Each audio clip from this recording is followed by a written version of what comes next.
दोस्तों, क्या दूसरे के मन की बात को जान लेना कि कोई इंसान हमारे बारे में क्या सोच रहा है, इन बातों को जान लेना क्या संभव है? तो इसका उत्तर है हाँ। 100% तो नहीं, लेकिन किसी हद तक आप किसी के भी मन की बातों को जान सकते हैं, समझ सकते हैं। लेकिन अगर आप भी इसे सीखना चाहते हो, तो आप इस वीडियो को बहुत ध्यान और समझ के साथ देखिए।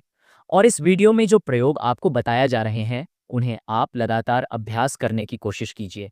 तभी आप किसी के भी मन की बात को समझ पाएंगे, महसूस कर पाएंगे। वैसे यह सब प्रयोग आपको कोई बताएगा नहीं, क्योंकि बहुत सारे एस्ट्रोलॉजर जो ज्योतिषी हैं, वह यही सारे प्रयोग करके आपके मनोभावों को जान लेते हैं।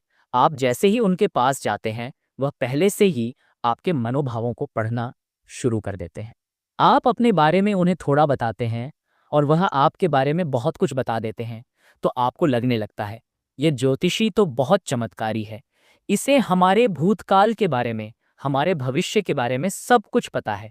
पर यह वास्तविकता नहीं है और यह कोई चमत्कार भी नहीं। यह सिर्फ अभ्यास की बात है जो उन्होंने किया है, और उसी से ही वह आपके मन की बातों को जान लेते हैं। अब वह तो आपको यह सारी बातें नहीं बता सकते, क्योंकि उनका घर और उनका बिजनेस इसी से ही चलता है। तो आइए अब हम शुरू करते हैं कि इसको किया कैसे जाता है। सबसे पहली बात है कि अगर आप किसी के मन की बात को जानना चाहते हैं, तो उसके लिए आपके मन का शांत होना बहुत ज़रूरी है। थोड़ा ध्यान से समझना इस बात को, तभी आप इन प्रयोगों को सक्सेसफुली कर पाएंगे। मैं आपको एक कहानी सुनाता हूँ। एक बार एक जैन फकीर हुए थे, जॉर्ज गुरजिएफ। उनके पास जो कोई भी शिक्षा लेने आता था, वह उन्हें सिखाते थे कि तुम शब्दों से नहीं, अपने भावों से बातचीत करना सीखो। इसे टेलीपैथी भी कहा जाता है, जो बिना कुछ कहे एक दूसरे के साथ मन ही मन में बात कर लेना। कई बार आप लोगों ने महसूस किया होगा कि आप किसी के बारे में सोचते हैं और वह इंसान आपके सामने आ जाता है या उसका फोन आ जाता है। कहीं ना कहीं आपके मन की बातें उस तक पहुंच जाती है और उसके मन की बात आप तक पहुंच जाती है। तो जो जैन फकीर थे, वह अपने सारे शिष्यों को एक प्रयोग सिखाते थे कि तुम अपने आप को एक कमरे में बंद रखो और एक भी शब्द नहीं बोलना है, किसी से कोई बात नहीं करनी है। सबसे पहले तो तुम अपनी वाणी को शांत करो। जब तुम्हारी वाणी शांत होगी, तभी तुम्हारा मन शांत होगा। हमारी वाणी ही हमारे विचारों को शब्द देती है, आवाज देती है। पहले वाणी में शांति आएगी, फिर विचारों में शांति आएगी। फिर जब धीरे धीरे उन शिष्यों का मन प्रयोगों के द्वारा शांत होने लगता था, सुजीत क्या करते थे, अपने मन में एक शब्द बोलते थे, जैसे कि गुलाब का फूल। और जब तक वह शब्द उन शिष्यों को सुनाई नहीं देता था, वह उन शिष्यों से इस प्रयोग को लगातार करवाते रहते थे। वह एक ही कोई शब्द अपने मन से बोलते रहते थे और उस शब्द को धीरे धीरे वह सारे शिष्य आसानी से सुन लेते थे, बिना मुंह से कुछ भी बोले। आप कहोगे यह सब बकवास बातें हैं। यह बिल्कुल भी बकवास बातें नहीं हैं, यह प्रूव्ड साइंटिफिक बातें हैं। बहुत लोगों ने इस प्रयोग को किया है। आपने कभी देखा होगा, जो मनोवैज्ञानिक होते हैं, वह बहुत से लोगों के चेहरे के हाव भाव को देखकर, उनकी बातों को सुनकर उनके मन की बात जान लेते हैं। तभी मनोवैज्ञानिक लोगों के सामने सब लोग अपने दिल की हर बात को लेकर रख देते हैं। उन्हें लगता है कि इन्हें हमारे बारे में सब कुछ समझ में आता है। यह तो हमारे मन की बातें पढ़ लेते हैं। जो लोग मनोवैज्ञानिकों के पास जाते हैं, उन्हें लगता है इसके पास तो कोई चमत्कारी शक्ति है। सच कहूं, उसके पास कोई चमत्कारी शक्ति नहीं होती है। उसने बस अपने विचारों को शांत करके, खुद के विचारों में ठहराव करके, उसने अपने भावों को, अपनी ऊर्जा को आपसे कनेक्ट कर लिया है। इसलिए जो भी आपके हाव भाव हैं, उसकी ऊर्जा को वह मनोवैज्ञानिक महसूस कर पाता है, समझ पाता है। सीधा सरल सा सूत्र है कि जब तक आप बोलते रहते हैं, सामने वाले सुनते रहते हैं, आप बोलना बंद करते हैं, तभी सामने वाला जो बोल रहा है वह आप सुन पाते हैं। यदि आप दोनों ही लगातार बोलते रहेंगे, तो किसी को कुछ समझ में नहीं आएगा। ठीक इसी तरह यदि आपका मन चुप है, तभी आप किसी दूसरे का मन सुन सकते हैं। मन के चुप होने का मतलब है कि आप विचार और कल्पनाओं से बाहर निकलकर पूर्णतया शांत हो जाएं। इससे ही चित्त का शांत होना कहते हैं। कहते हैं कि इस मन की शक्ति, यानी योग करने वाले योगी लोग होते हैं, वह चींटियों के पैरों में बंधे घुंघरुओं की आवाज तक भी सुन सकते हैं। तो लोगों के मन में तो दुनिया भर का शोर मचा हुआ है, वह आपको कैसे नहीं सुनाई देगा। लेकिन इसके लिए आपको एक बात बता दूं, जिन लोगों का मन बहुत चंचल रहता है, बहुत दौड़ता रहता है, ऐसे लोग अपने ही मन की बातों को ठीक से नहीं समझ पाते, तो किसी और के मन की बात को क्या समझ पाएंगे। इसी तरह एक फकीर हुए लाओ त्सु। वह अपने एक शिष्य के साथ रोज सुबह वॉक करने जाते थे। एक दिन उनका शिष्य अपने मित्रों को भी साथ लेकर आया। तो मॉर्निंग वॉक के टाइम पर उनका शिष्य और उसका मित्र भी साथ साथ चलने लगा। वह काफी देर तक ऐसे ही पैदल चलते रहे।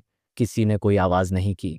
जो उनके शिष्य का मित्र था वह बड़ा हैरान हो रहा था, ये लोग कुछ बोलते क्यों नहीं, इतनी देर से चुप क्यों हैं। तो उसने सोचा मैं ही बात शुरू करता हूँ, और काफी समय गुजरने के बाद उसने सिर्फ इतना कहा कि कितनी अच्छी सुबह है, कितना अच्छा मौसम है। जब उस शिष्य के मित्र ने यह बात कही तो लाओ त्से ने कहा कि कल से तुम अपने मित्र को मेरे पास लेकर मत आना, क्योंकि यह बहुत शोर मचाता है। वह शिष्य बड़ा हैरान हो गया कि इसने तो सिर्फ इतना कहा कि कितनी अच्छी सुबह है, मौसम कितना अच्छा है, इसमें इसने ऐसा कौन सा शोर मचा दिया। तो लाओ त्से ने अपने शिष्य से कहा कि मेरा मन अब पूरी तरह शांत हो गया है। अब जरा सी भी आवाज मुझे शोरगुल मालूम होती है। सुबह अच्छी है तो है, मौसम अच्छा है तो है, मैं भी देख रहा था कि मौसम अच्छा है, तुम भी देख रहे थे, तो इस बात को व्यर्थ में बताने का मतलब ही क्या हुआ। मेरे मन में ऐसी शांति भर गई है। ये व्यर्थ की बातें मुझे अब बिल्कुल अच्छी नहीं लगती, क्योंकि मैं बिना बोले ही सब कुछ सुन सकता हूँ और बिना कहे ही सब कुछ कह सकता हूँ। तो मैं शब्दों को बोलकर और सुनकर अपनी उस शक्ति को क्यों नष्ट करूं। जब मैं बिना बोले सुन सकता हूं, बिना कहे भी कह सकता हूं, तो मुझे शब्दों की ज़रूरत ही नहीं है। अगर आप भी चाहते हैं कि आप दूसरे लोगों के मन की बात जान सके, तो उसके लिए आप एक प्रयोग करें। सबसे पहले आप दिन में कोई भी एक समय निश्चित करें कि इस समय से इस समय तक आप कुछ नहीं बोलेंगे, और उस समय पर आप एक आसन में बैठना सीख जाएं। और अपने मन में जरा गहरे झांक कर देखिए कि वहां क्या चल रहा है। आपको कोई प्रतिक्रिया नहीं देनी है, बस देखना है। और धीरे धीरे इसे देखते हुए आपका मन शांत होने लगेगा। इसे ही महात्मा बुद्ध ने आनापानसती योग कहा है, जिसमें आपका पूरा ध्यान आपकी सांसों पर रहता है। इससे आपके मन में पूर्ण तरह शांति आ जाती है। और जब आपका मन पूरी तरह से शांत हो जाता है, तो अपने आसपास में हो रही चीजों को, लोगों को गहराई से देख पाते हैं, गहराई से समझ पाते हैं, सुन पाते हैं। एक शांत चित्त वाला इंसान बिना कहे भी सामने वाले की हर बात को समझ लेगा, और वह जो कह रहा है उसकी झूठी बातों में वह कभी नहीं फंसेगा, क्योंकि एक शांत चित्त वाला वह सब कुछ सुन सकता है जो एक साधारण इंसान अभी नहीं जान सकता। अगर आप भी चाहते हैं कि आप लोगों का माइंड पढ़ सके, उनके मन में चल रही भावनाओं को महसूस कर सके, तो उसके लिए आप अपने मन को शांत करने का अभ्यास करें। और जब आपका मन शांत हो जाए, तो धीरे धीरे लोगों के मन में झांकने की कोशिश करें, उनके हाव भाव को समझने की कोशिश करें। उनके शब्दों पर नहीं जाए, जो उनके हाव भाव है आप उन्हें गहराई से समझने की कोशिश करें। दूसरे के मन की बात को जान लेना, इसमें कोई बड़ी बात नहीं है, पर शर्त यही है कि आपको यही सब निरंतर करना होगा। जिस दिन आपका मन शांतचित हो जाएगा, आपको बिना कहे भी लोगों के मन की सारी बातें बिल्कुल साफ सुनाई देंगी। अब आप ये सोच रहे होंगे कि किसी और के मन की बात पता करके हमें क्या फायदा मिल जाएगा, लेकिन मैं आपको बता दूं कि इसका फायदा आपको जीवन के हर क्षेत्र में मिलेगा। चाहे वह आपके रिश्ते हो, आपके क्लाइंट हो, आपकी नौकरी का इंटरव्यू हो, चाहे आप जिंदगी के किसी भी क्षेत्र में चले जाओ। अगर आप सामने वाले के मन की बातों को समझ पाओ, महसूस कर पाओ, तो आप जिंदगी में हर कामयाबी हासिल कर सकते हो। इसके बहुत फायदे हैं।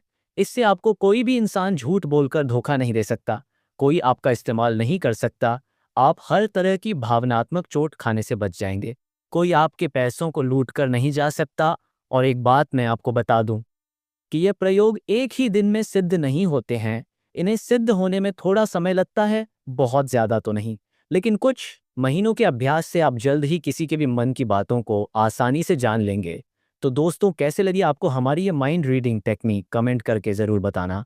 और अगर आपको जानकारी अच्छी लगी तो आप हमारे चैनल को सब्सक्राइब कर सकते हैं, और साथ ही इस वीडियो को लाइक करके सभी के साथ शेयर ज़रूर करें। धन्यवाद।